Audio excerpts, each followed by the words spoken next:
Come here, son, nephew, young man. Let me holler at you. I made a short concerning what to do or understanding what to do and what's going on around you if you're overqualified at a job. I think the most important thing or the foundation is to understand how a person can end up in this situation. Number one, if you've been working since a teenager, but you're like in college, so you're in a limbo stage where you're not totally independent, but you're not exactly out there on your own, you haven't developed your whole skill set, but your potential is higher, so your experience is more than that of a rookie worker, but your potential and your aptitude is greater than what you're doing, but you got to go somewhere. That's a rough position to be in. If you're a high achiever, see, sometimes being overqualified isn't necessarily just about what you know and what you can do. The fact that you learn fast and that you produce work fast can make those around you look to be inferior workers, especially if you end up doing this right off the bat when you first start a job and you pick up on it really quickly. Being a college student, especially after like your first year when you start to learn a few things, you get more well-rounded, especially if you're taking business courses and even more specifically management and maybe economics or accounting or both, because now you can see other people's mistakes and you're starting to see how the entire business runs and how other people are affected, not just the people at the job. Your perspective in itself will make you dangerous because eventually you'll start seeing things, you'll start seeing mistakes that the management is making. It may even be hard for you to keep your mouth shut about the mistakes that are being made. Maybe you've worked higher level jobs, got laid off because that company had to shorten its payroll, and you had to take the first thing you could get because you needed, some money is better than no money. Maybe you need a second job, and your day job, even though you're intelligent and you have some skills, maybe not verifiable on paper, which most of this is going to be a skill set problem for most people if you're overqualified for a position. It's one thing to know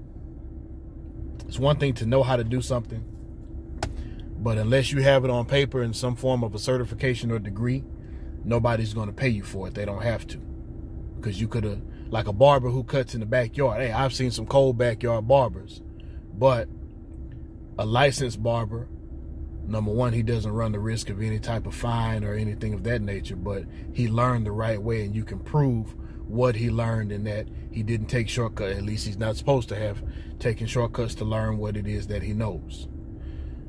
So not having your skill set on paper, but being skilled is another issue. If you've been an entrepreneur, even on a low level, a small level, and you're used to making sure that customers are taken care of, and you're used to going the extra mile because your income depends on it, you learn a lot of skills that a lot of people may not understand. And when you get to a job, you realize, all I have to do is just the sales part of the job and some basic functions. I don't have to do everything. You might find that a little bit easier, and the people around you may be uncomfortable because of that. So what do you do then when you're in this position? First, you got to understand the people around you. If somebody's been at that job for a long time and they need that job, layoffs could come anytime. If you're a stellar worker and this person needs that job and you're making it to where if somebody is going to lay off other people, you could cause it to be them. They may not be so happy about that.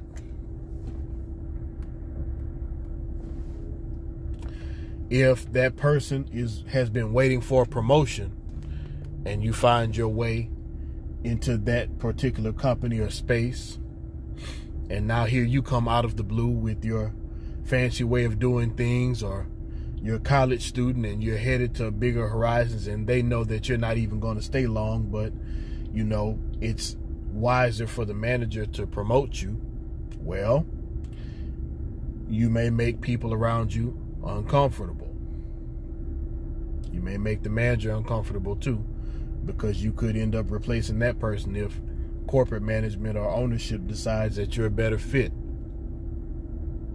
Lots of scenarios could present themselves as to why you, as an overqualified individual, basically are not understanding why you're not fitting in with the company culture. Why does it seem like people are trying to set you up? Well, you're a threat to them. So, you know, the way I was raised, hey, if you want something, you outwork people for it. That's what my basketball coach also taught us. But not everybody operates that way. Some people would resort to finding ways to try to cut your throat instead. It can happen. I hope it doesn't happen. I would like for it to not happen, but it could. That's the world we live in. So here's one thing you can do to mitigate some of that. Don't show how intelligent you are every time. It's sad, but I'm not going to say dumb yourself down, but maybe withhold a little bit of your ability. If you see the conversations around you are rudimentary and not advanced, don't go talking about quantum physics with people who are talking about the club and talking about partying and twerking and stuff like that. You'll draw more ire than you will allies. Don't go trying to fix everything for everybody. Do your job. Stay within the parameters of your job description. Do enough. If you come in outpacing everybody, you force everybody else to have to step it up. And what if they can't step it up? Don't be surprised if you find yourself in some type of situation where everybody's saying you're stealing or harassing some girl or something like that.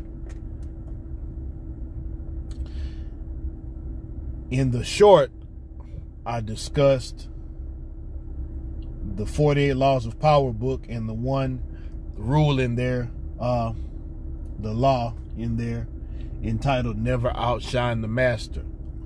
If somebody's above you and you're making that person look bad, that person still has more pull and influence than you and can still make something happen to you on that job, or at least has a very high likelihood of being able to do so. So don't put that person in a position where it's like, okay, Junior here is always making me look bad, because Junior here won't just kind of fit in with the program and go with the flow. So you can't just outwork people so bad to where they look, you know, like they're not in the same league with you. And you definitely can't make your supervisor look bad in that way.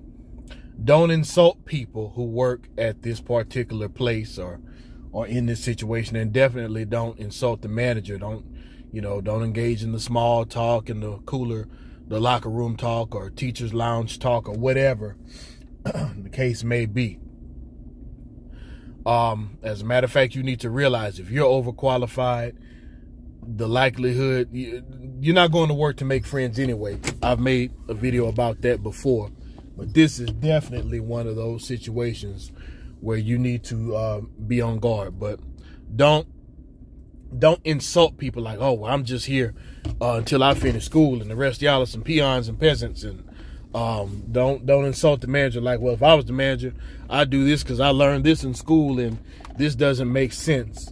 All right, you're picking battles that you don't need to pick, and you're outnumbered and probably going to lose. In these situations, lay low. be appreciative or understand that it is temporary and you just have to deal with it. It's part of your growing process, whatever it may be. You can, like if you're in college, you can get in these programs where if you want to stay with that particular company, you get with corporate and you fill out the paperwork so they can reimburse you for your tuition. And then they have training programs for corporate. See, in that case, you put yourself in a position where now it's understood, oh, we have a very sharp person down there at the lower levels. We're going to show that person some different things.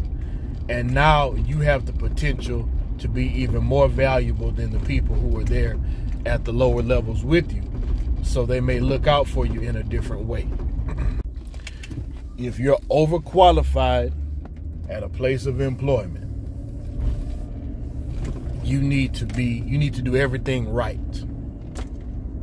You need to be on time. You need to keep all of the policies.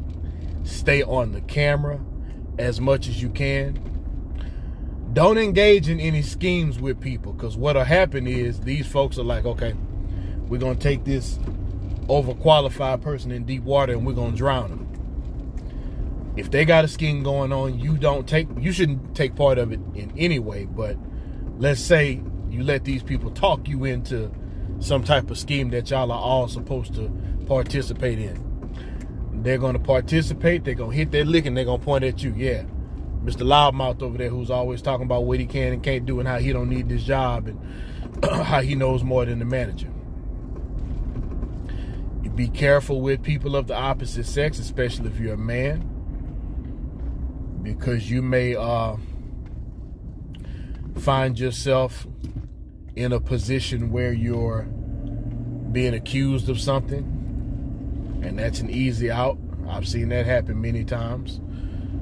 So next thing you know, you were set to pass one person up as a manager, but now because of an inappropriate accusation, you've been taken out the front door by security. At the end of the day, you can't stay at that place too long if you're overqualified. You either need to get your proper certifications to where you can go and work somewhere that's, commensurate with your experience and talent. Or if you're a degree person or a certified person, but you're working a job that doesn't require any skills, take it, be thankful for it, do what you got to do, but you need to get out of there as soon as possible. Stay humble, lay low, keep your mouth shut, be cordial, do what you got to do it right, avoid traps. And as always, never lose the will to win and never lose the will to survive.